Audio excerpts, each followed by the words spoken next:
내가 하고 싶거나 개선하고 싶은 부분이 있다면 제안하고 개선할 수 있는 곳인 것 같아요. 기술적으로 성장뿐만 아니라 서비스를 바라보는 관점 자체도 굉장히 넓어지는 그런 경험을 많이 해보는 것 같아요. 서로의 기술을 공유하고 또 서로가 가진 문제점에 대한 해결 방법들을 공유하면서 상호 성장할 수 있는 분위기라는 점이 좋았습니다. 다양한 의견도 나오고 그러면서 되게 새로운 시도도 많이 발생하고 빠르게 성장하고 싶다면 오늘의 집을 추천드립니다. 고민하고 계신 분이 있다면 지원하세요. 지금입니다.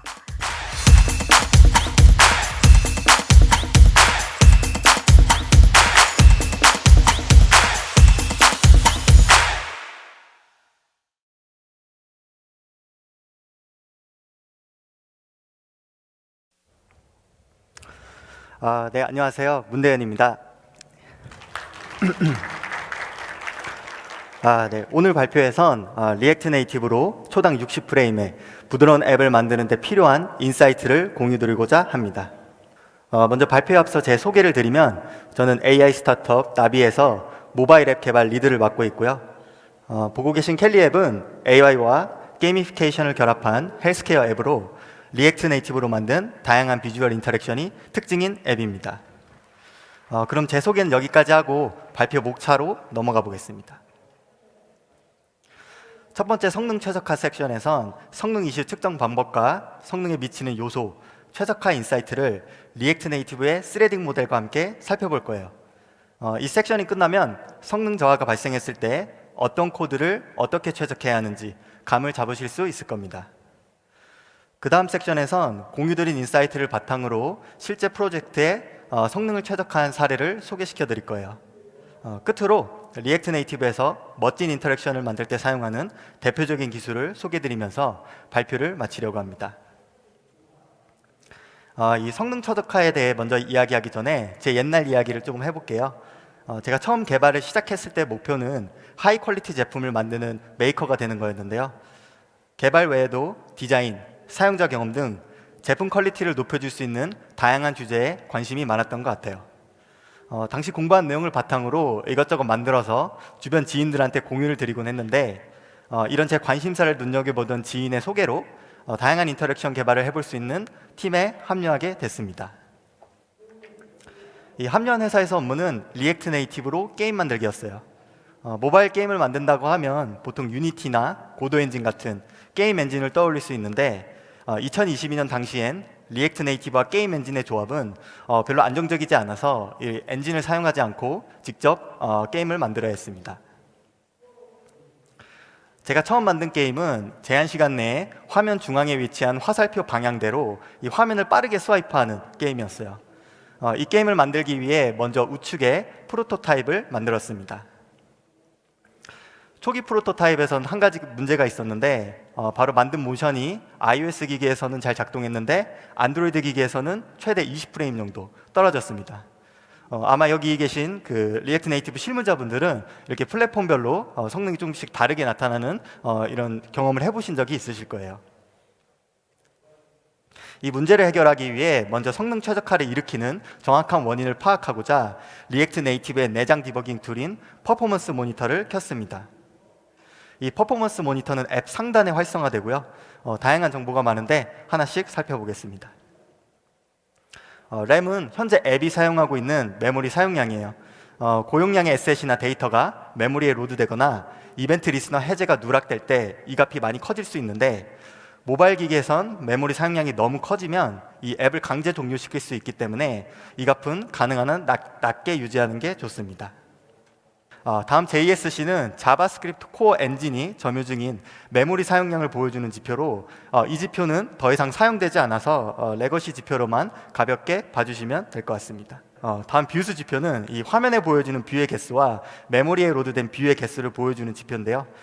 이 지표는 불필요한 뷰 개수를 줄여 렌더링 부담을 낮출 때 참고 자료로 사용할 수 있습니다. 마지막으로 자바스크립트 스레드와 UI 스레드의 프레임 속도인데요.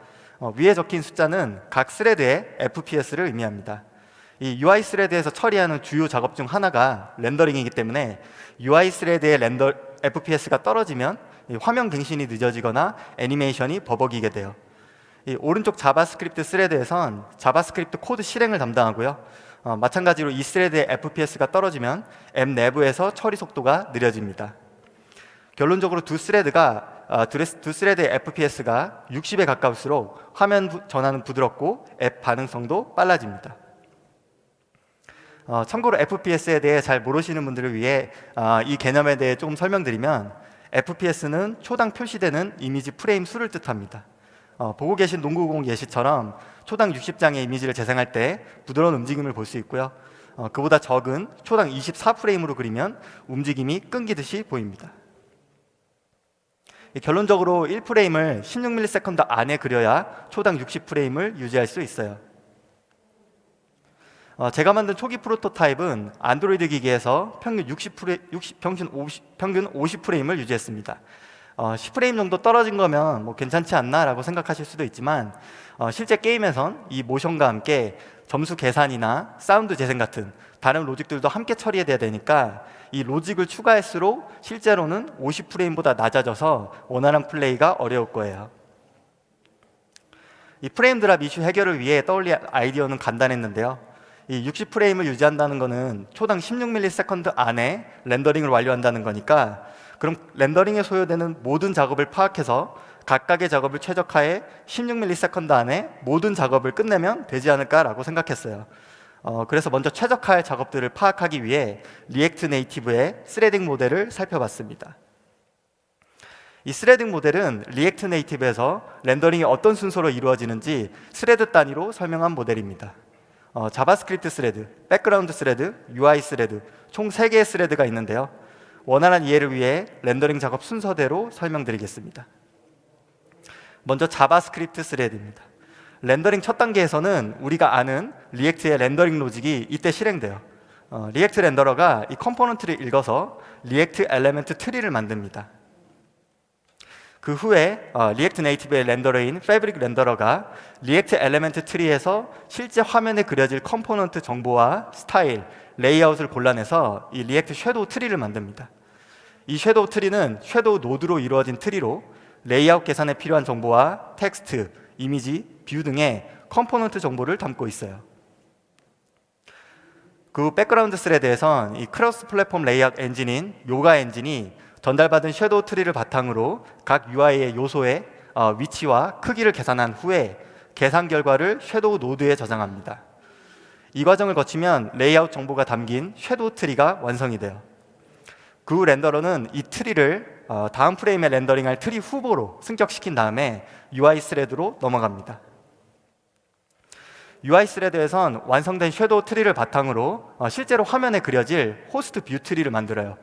이 각 섀도우 노드에는 뷰, 텍스트, 이미지와 같은 컴포넌트 정보가 들어있기 때문에 이 정보를 바탕으로 iOS와 안드로이드 플랫폼에서 렌더링할 수 있는 네이티브 뷰로 이루어진 트리를 만드는 거죠. 우측에 리액트 네이티브 기본 컴포넌트가 어떤 네이티브 뷰로 변환되는지 표를 첨부했으니 참고해 주시면 될 것 같습니다. 이 호스트 뷰 트리가 완성되면 UI 스레드에선 이 트리를 화면에 그리는 걸로 렌더링이 끝이 나요. 이 방금 설명드린 프로세스를 다시 한번 요약하면, 이 자바스크립트 스레드에서 리액트 렌더러가 컴포넌트를 읽어서 리액트 엘리멘트 트리를 만들고요. 그리고 리액트 네이티브 렌더러인 패브릭이 엘리멘트 트리를 바탕으로 섀도우 트리를 만듭니다. 그 크로스 플랫폼 레이아웃 엔진이 요가가 이 섀도우 트리의 레이아웃 계산 결과를 저장하고, UI 스레드에선 섀도우 트리를 바탕으로 네이티브 뷰로 구성된 호스트 뷰 트리를 만들어서 화면에 그리는 걸로 렌더링이 끝이 나요. 이렇게 스레딩 모델을 정리하니까 한 가지 인사이트를 얻을 수 있었는데요. 리액트 네이티브에서 렌더링은 모든 스레드에서 걸쳐 발생하는 이 값비싼 작업이라는 것과, 따라서 불필요한 렌더링을 줄이면 상당한 성능 개선이 가능하다라는 결론을 얻었어요. 이 불필요한 렌더링을 줄이는 좋은 방법 중 하나는 리렌더링의 범위를 축소하는 것입니다. 이 불필요한 리렌더링은 리액트 네이티브 데브 툴스로 쉽게 찾아낼 수 있어요. 이 데브 툴의 컴포넌트 탭에 가면 이 렌더링 하이라이트 옵션을 켤 수 있는데요. 이 기능을 켜면 컴포넌트가 렌더링 될 때마다 렌더링된 UI가 시각적으로 강조돼서 어떤 컴포넌트가 불필요하게 렌더링 되는지 한눈에 식별할 수 있습니다. 만약 보다 정확한 원인을 파악하고 싶을 땐 리액트 프로파일러를 사용하면 되는데요.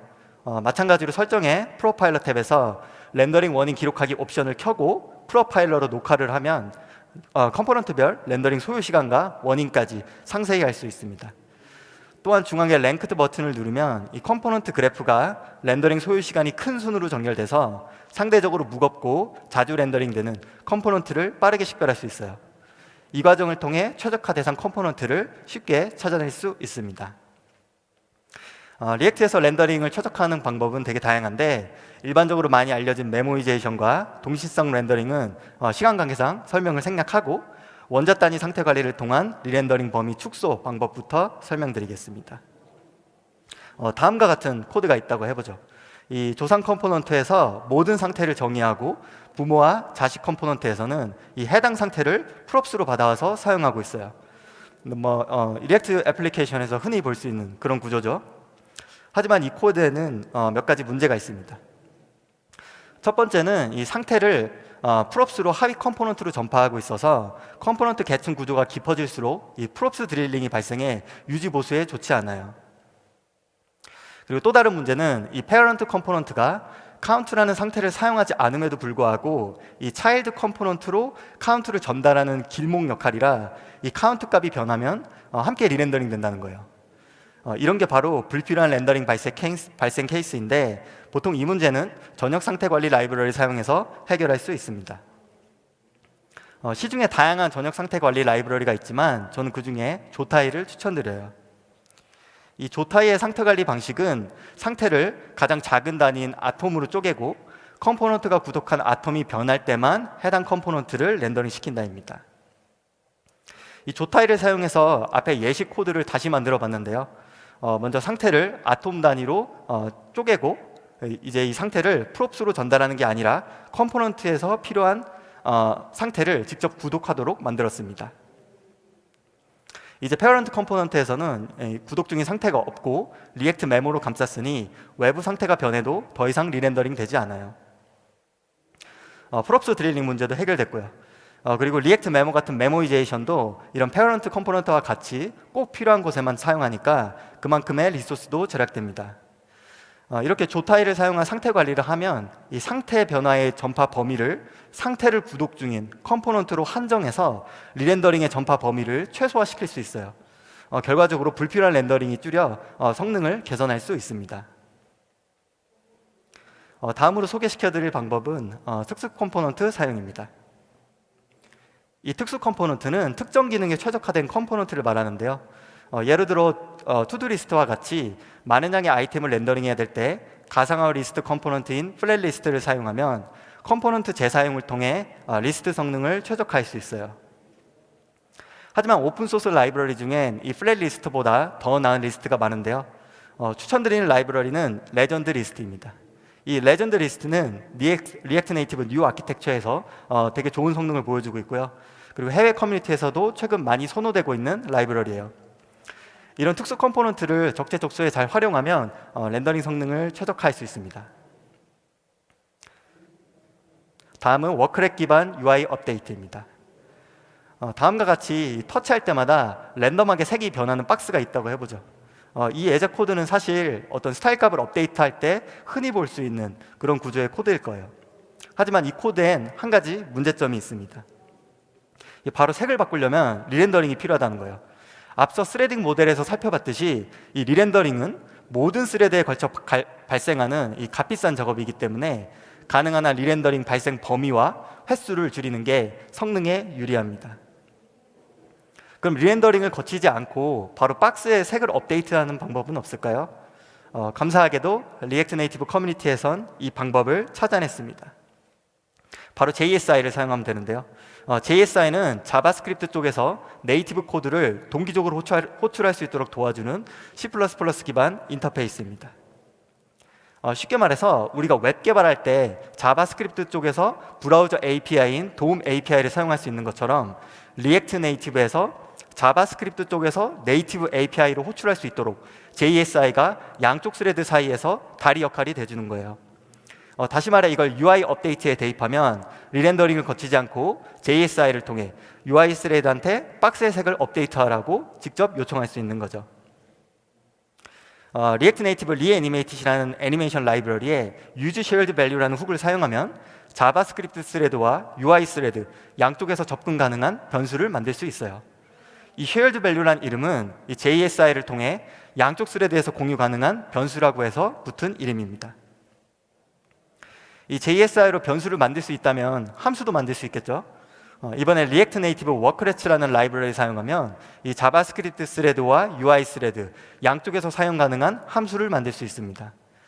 다음과 같이 함수 본문에 Workret이라는 키워드를 적으면 이 React Native Workret 바벨 플러그인이 이 키워드가 붙은 함수를 UI 스레드에서도 호출 가능한 함수로 컴파일 해줍니다. 이렇게 컴파일된 함수를 Workret 함수라고 부르고요. 여기서 워크렛이란 UI 스레드에서 실행 가능한 코드 조각이라는 의미로 이해해 주시면 됩니다. 다음 코드는 워크렛 함수를 통해 리렌더링 없이 UI 스레드에서 색을 업데이트하는 방법입니다. 이 코드를 설명드리면 먼저 UI 스레드에서 이 배경색 변수를 사용해야 되니까 백그라운드 컬러를 shared value로 선언을 하고요. 그 다음 use animate 스타일을 사용하면 이 훅에 전달된 워크렛 콜백 함수 안에 shared value인 백그라운드 컬러가 변할 때마다 새로운 배경색이 UI 스레드에서 바로 갱신됩니다. 이때 이 리렌더링은 발생하지 않아요. 백그라운드 컬러 업데이트는 이 업데이트 컬러 함수에서 해주고요. 여기서 값이 업데이트되면 use animate 스타일을 통해 UI 스레드에서 바로 색이 업데이트되는 그런 원리입니다. 이 백그라운드 컬러 외에도 위스나 헤이트, 다양한 스타일 값을 이런 방식으로 업데이트할 수 있어요. 따라서 이 워크렛 기반 UI 업데이트를 잘 활용하면 리렌더링 비용을 크게 아낄 수 있습니다. 결과적으로 앞서 설명드린 최적화 방법들을 제 프로토타입에 적용해 안드로이드에서도 초당 60프레임의 부드러운 애니메이션을 완성할 수 있었어요. 여기까지가 렌더링 최적화 방법이고요. 자바스크립트 스레드에선 이 렌더링 작업 외에도 비즈니스 로직이나 API 호출, 이벤트 핸들링 등 자바스크립트 코드 실행의 전반을 담당하기 때문에 이 렌더링 최적화 못지않게 자바스크립트 코드 최적화도 굉장히 중요합니다. 슬라이드에 적힌 최적화 방법들은 이미 일반적으로 많이 알려진 부분이라 제가 따로 설명을 드리진 않고 넘어가겠습니다. 이 앞서 발표에서 성능 최적화를 이론적으로 설명드렸다면 이번 섹션에서는 실제 프로젝트에서 적용한 최적화 사례를 소개시켜 드리려고 합니다. 지금 보시는 프로젝트는 아까 화살표 게임을 업그레이드한 버전이에요. 플레이 방법은 마찬가지로 화면 중앙에 위치한 화살표 방향에 따라 이 화면을 스와이프하는 그런 게임입니다. 게임에 필요한 스와이프 제스처를 구현하려면 React Native 제스처 핸들러라는 라이브러리를 사용하면 되는데요. 여러 제스처 이벤트 중에 이 플링 제스처를 사용하면 사전에 등록한 스와이프 방향대로 이 사용자가 화면을 스와이프했을 때 제스처를 인식할 수 있어요. 제스처 구현 코드를 살펴보면 모든 방향에서 제스처를 인식하기 위해 상하 좌우 플링 제스처를 선언했고요. 그 다음 제스처 레이스라는 util 함수를 사용해서 이 전달한 제스처 중에 가장 먼저 인식된 제스처만 실행되도록 처리했습니다. 이렇게 구현하니까 게임에서 요구하는 제스처를 구현할 수 있었어요. 하지만 이 코드에 문제가 있었는데요. 사실 리액트 네이티브에서 제스처 생성은 굉장히 값비싼 작업이에요. 이 코드에선 총 4개의 플링 제스처를 만들고 있는데 그만큼 큰 비용을 지불하고 있다는 거죠. 그리고 제스처 레이스 유틸 사용으로 이 추가된 연산만큼 제스처 인식도 지연됩니다. 실제로 저사양 안드로이드 기기에서 테스트해 보니까 이 제스처를 빠르게 했을 때 인식이 원활하지 않던 이슈가 있었어요. 이 문제를 해결하기 위해 스와이프 각도에 따라 제스처 방향을 특정하는 아이디어를 생각했습니다. 구현을 위해서 펜 제스처를 사용했고요. 이 펜 제스처를 사용하면 제스처가 시작된 좌표와 종료된 좌표를 구할 수 있는데 이 얻어낸 두 좌표 사이의 각도를 삼각함수로 구해서 일정 각도 범위에 따라 제스처 방향을 정의해 구해진 각도와 비교해서 이 모든 방향의 스와이프 이벤트를 처리하는 방법이죠. 이 커스텀 제스처 구현을 위해 먼저 펜 제스처의 onStart 이벤트 핸들러에서 이 시작 좌표를 저장하고요. 그리고 onEnd 이벤트에서 시작 좌표와 종료 좌표 사이의 각도를 계산합니다. 그리고 일정한 각도 범위마다 이 제스처 방향을 정의해서 구해진 각도 범위와 비교해 스와이프된 방향을 구할 수 있어요.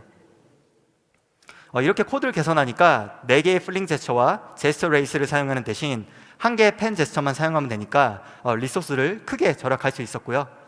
그리고 결과적으로 연산량이 줄어드니까 이 제스처 인식도 더 효율적으로 개선됐습니다. 이 게임을 만들면서 제스처 최적화 외에도 렌더링 부분에서도 성능 이슈가 있었는데요. 이 게임 내부에선 이 사용자가 제스처를 할 때마다 이 새로운 화살표가 화면 상단에서 계속 내려와야 돼요. 이 구현을 만약 리렌더링으로 처리하면 1초에 몇 번의 리렌더링도 가능해서 스레드에 굉장히 큰 부담이 되겠죠. 이 문제를 해결하기 위해 이미지 스프라이트 기법을 도입했습니다. 이 이미지 스프라이트 기법은 여러 장의 이미지를 한 장의 모두 로드해서 이 이미지 크기와 좌표를 기준으로 특정 이미지를 보여주는 방법이에요. 이 방법을 사용하면 새로운 화살표 이미지를 매번 리렌더링 할 필요 없이 이미지의 위치를 변경시켜 새로운 화살표를 보여줄 수 있습니다. 이 구현을 위해 총 8개의 화살표 이미지를 한 장의 스프라이트 이미지 시트에 넣었고요. 이렇게 하면 각 칸이 고유의 행과 열의 값을 가지므로 이 값에 따라 원하는 화살표 방향을 보여줄 수도 있어요. 실제 구현은 이 화살표 크기의 컨테이너를 만들고 그 안에 스프라이트 이미지를 렌더링합니다. 그 후 CSS의 트랜스폼 속성을 사용해서 렌더링된 스프라이트 이미지를 일정 간격으로 이동시키면 이렇게 이미지 위치에 따라 다양한 화살표를 보여줄 수 있어요. 그리고 여기 컨테이너에 오버플로우 히든 속성을 설정하면 위 결과처럼 박스 안의 화살표만 보여지게 됩니다. 이 프로젝트는 오픈소스로 공개되어 있고요.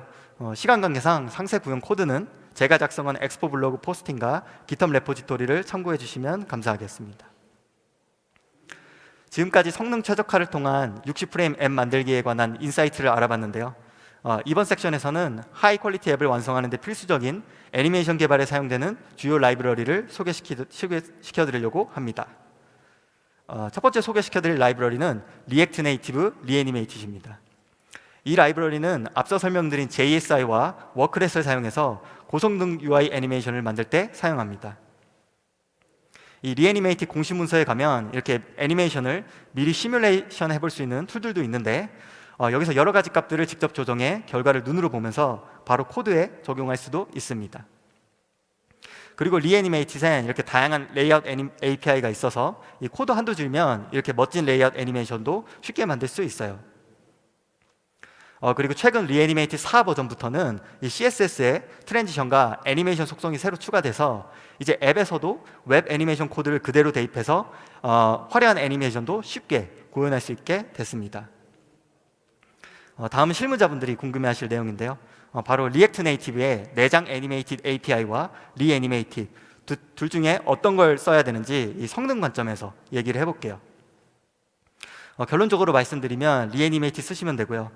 이유를 설명드리면 이 애니메이티드 API로 만든 애니메이션은 프레임 계산을 자바스크립트 스레드에서 합니다. 이게 무슨 말이냐면 애니메이션의 원리가 여러 장의 사진을 빠르게 재생하는 거라면 이 한 장 한 장 프레임 만드는 작업을 자바스크립트 스레드에서 한다는 거예요. 이 방식의 단점은 자바스크립트 스레드는 애니메이션뿐만 아니라 다양한 로직이 실행되는 곳인데 만약 이 스레드에 병목이 발생하면 프레임 계산 작업이 지연돼서 결과적으로 애니메이션이 버벅이는 듯한 결과가 나타나요. 하지만 리애니메이티드에선 아까 살펴본 대로 이 워크렛을 통해 UI 스레드에서 이 애니메이션 프레임을 계산하고 화면을 바로 업데이트하니까 자바스크립트 스레드에서 병목이 발생해도 애니메이션은 UI 스레드에서 독립적으로 실행되기 때문에 애니메이션 성능이 보장되겠죠. 이처럼 리애니메이티는 모던 애니메이션 개발에 필요한 강력하고 유용한 API를 제공하고 있어서 이 인터랙션 개발할 때 사용을 추천드립니다. 다음으로 소개시켜드릴 라이브러리는 리액트 네이티브 스키아입니다. 이 스키아는 리액트 네이티브에서 2D 그래픽 구현을 할 때 주로 사용하고요. 이 웹의 캔버스 API처럼 도형을 그릴 수도 있고 또 쉐이더 언어를 사용해서 고급 그래픽스 구현도 가능해요. 이 스키아를 사용하면 리액트 네이티브에서 크리에이티브한 사용자 경험도 만들 수 있습니다. 이 추천드린 스키아 학습 방법은 먼저 공식 문서에 기본적인 API 사용법을 먼저 숙지하신 후에 이 하단에 가면 튜토리얼에 실린 강의를 보시는 걸 추천드려요. 여기 실린 강의들이 다 중고급 레벨이라 여기 있는 강의만 다 보셔도 프로젝트에 적용할 수 있는 다양한 인사이트를 얻으실 수 있을 겁니다. 다음은 로띠 애니메이션입니다. 이 로띠는 이미 많이 아시는 에셋이라 제가 자세한 설명은 생략하고 로띠 파일을 사용하실 때 팁을 하나 드릴게요. 이 로띠 홈페이지에 가면 로띠 옵티마이저라고 있는데 이 툴을 사용하면 로띠 파일을 최적화할 수 있어요. 이 로띠 에셋의 용량이 작아지면 결과적으로 앱 사이즈도 작아지고요. 그리고 에셋이 화면에 렌더링 될 때 CPU나 메모리 등의 리소스 사용량도 줄어들어 이 모바일 앱에서는 성능 개선폭이 큰 편이에요. 보통 프로젝트에선 이 무료 로띠 파일을 많이 쓰시는데 이 무료 로띠 파일들이 최적화가 안 되어 있는 경우가 굉장히 많아요. 그래서 시간 될 때 이런 로띠 에셋들 한 번씩 최적화해 주는 것도 빠른 앱을 만드는 노하우 중에 하나입니다. 마지막으로 소개시켜드릴 라이브러리는 라이브입니다. 이 라이브는 로띠처럼 디자이너가 툴을 사용해서 직접 에셋을 만드는 인터랙티브 에셋이고요. 웹이나 모바일 등 모든 플랫폼에서 쓸 수 있는 에셋입니다. 근데 로띠와는 다른 점이 몇 가지 있어요. 그중 하나는 바로 스테이트 머신 기반 애니메이션을 지원한다는 겁니다. 스테이트 머신은 간단히 말해서 상태를 정의하고 그 상태에 맞는 애니메이션을 재생하는 기능입니다. 예를 들어 다음과 같이 5가지의 감정이라는 상태를 만들고 각 상태에 따라 특정한 날씨 애니메이션을 보여준다고 해볼게요. 현재 상태가 최고라면 화창한 날씨를 보여주는 거죠. 이 우측 데모 영상이 구현 영상입니다. 이 선택된 감정이 변할 때마다 뒤에 날씨 애니메이션이 자연스럽게 재생이 되고 있죠. 라이브는 사용 방법도 간단합니다. 이 코드 예시에서 유즈 이펙트 내부에서 인풋 네임 값이 바뀌면 이 파이어 스테이트가 호출되는데 이 인풋 네임 값이 정의된 애니메이션을 실행하는 거예요. 참고로 이 상태와 애니메이션 정의는 디자이너가 에셋 만들 때 에디터에서 할 수 있습니다. 이 스테이트 기반 애니메이션의 장점은 다양한 애니메이션을 상태로 정의해서 코드 레벨에서 쉽게 사용할 수 있어서 그만큼 유지 보수가 쉽고요. 그리고 라이브는 오디오 삽입, 반응형 애니메이션, 터치나 마우스 같은 다양한 인터랙션까지 지원해서 활용 범위가 정말 다양해요. 그리고 이 파이어 스테이트 API 디자인을 보시면 이게 그 이벤트 핸들러에서 만약에 호출을 하게 되면 리렌더링 없이도 다양한 애니메이션을 보여줄 수 있다는 성능상의 이점도 있습니다. 그리고 라이브 에셋이 보통 로띠보다 성능이 더 좋아요. 이 자체 렌더를 사용하기 때문에 만약 프로젝트에서 안 써보셨다면 사용해 보시는 걸 추천드립니다.